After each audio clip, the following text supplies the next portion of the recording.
북한 관영 매체가 대륙간 탄도미사일 화성 15형이 지상 거치대에서 발사하는 영상을 공개했습니다. 김정은 노동당 위원장이 그동안 비공개 행보로 여러 차례 화성 15형 개발 현장을 방문한 사실도 밝혔습니다. 김혜영 기자입니다. 북한 김정은 노동당 위원장의 명령에 카운트다운이 시작됩니다.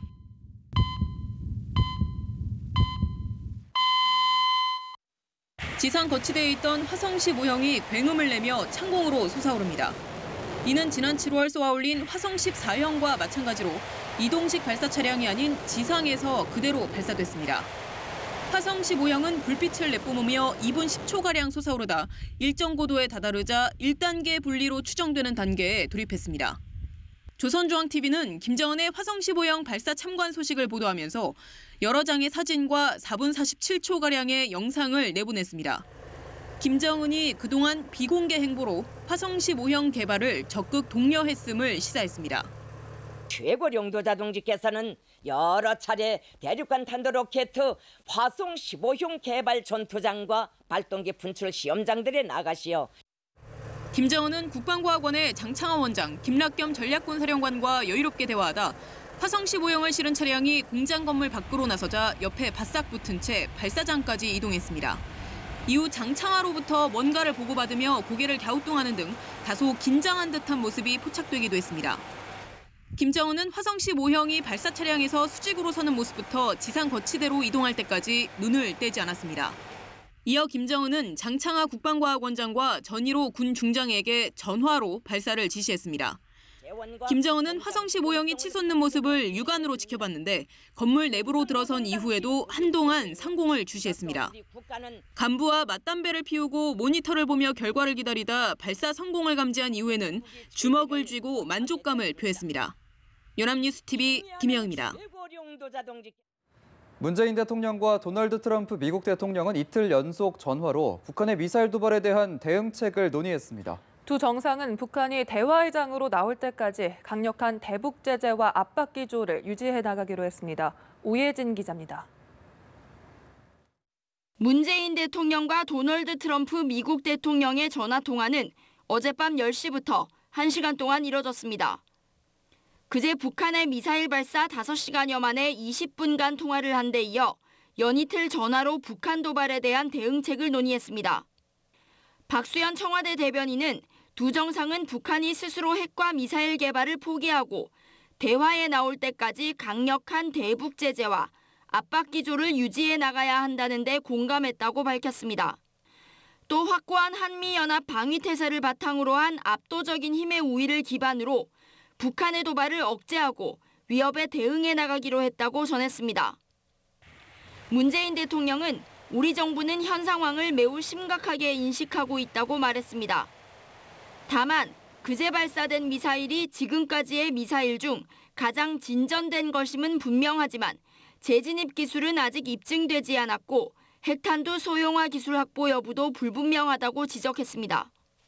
문 대통령은 또 우리가 미국산 첨단 무기 구매 등을 통해 자체 방위 능력을 강화하는 것에 대한 트럼프 대통령의 전폭적인 지원에 감사하다고 말했습니다. 이에 트럼프 대통령은 이 같은 우리 정부의 노력을 전폭적으로 지지한다며 미국의 굳건한 한국 방위 공약을 재확인했습니다. 두 정상은 또 2달여 앞으로 다가온 평창 동계올림픽에 대해서도 대화를 나눴습니다. 문 대통령은 평창올림픽에 미국의 고위급 대표단을 파견하기로 했다는 보고를 받았다며 트럼프 대통령에게 감사의 뜻을 전했습니다. 연합뉴스TV 오예진입니다. 문재인 대통령은 북한의 신형 대륙간 탄도미사일 도발과 관련해 핵심 기술이 완성된 것은 아니라는 인식을 밝혔습니다. 문 대통령은 도널드 트럼프 미국 대통령과의 통화에서 미사일이 가장 진전된 것임은 분명하다면서도 재진입과 핵탄두 소형화 기술 확보 여부가 불분명하다고 밝혔습니다. 이어 궁극적으로는 북한의 핵 폐기가 당면 과제라고 강조했습니다.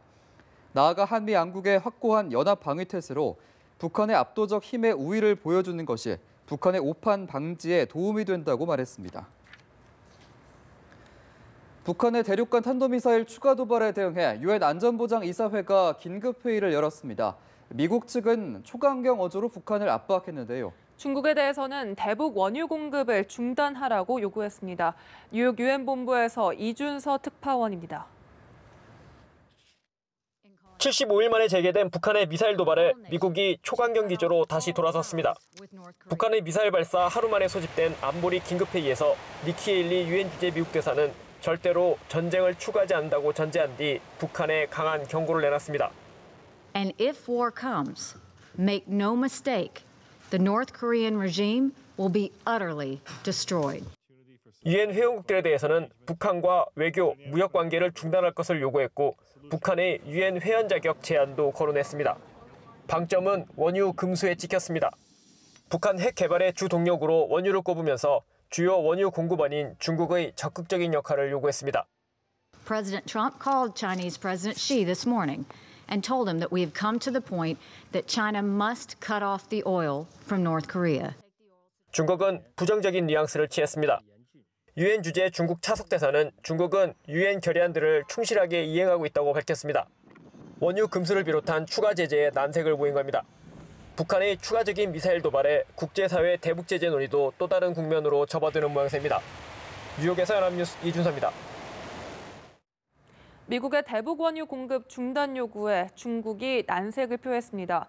경상 중국 외교부 대변인은 어제 정례 브리핑에서 미국의 대북 원유 공급 중단 요구를 어떻게 생각하느냐는 질문에 즉답을 피하는 대신 한반도 핵 문제는 최종적으로 대화와 협상을 통한 평화적 방식으로만 적절히 해결할 수 있다고 밝혔습니다.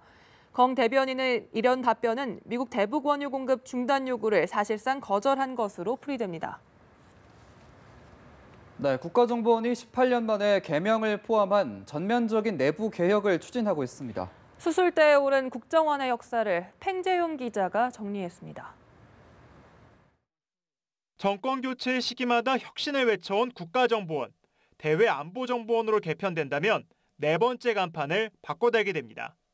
국정원의 역사는 1961년 5.16 군사 쿠데타로 정권을 잡은 박정희 정부로 거슬러 올라갑니다. 5.16 직후 미국의 CIA를 본따 창설된 중앙정보부가 모태로, 초대 중정부장이었던 김종필 전 총리는 음지에서 일하고 양지를 지향한다는 첫 부운을 직접 만들기도 했습니다.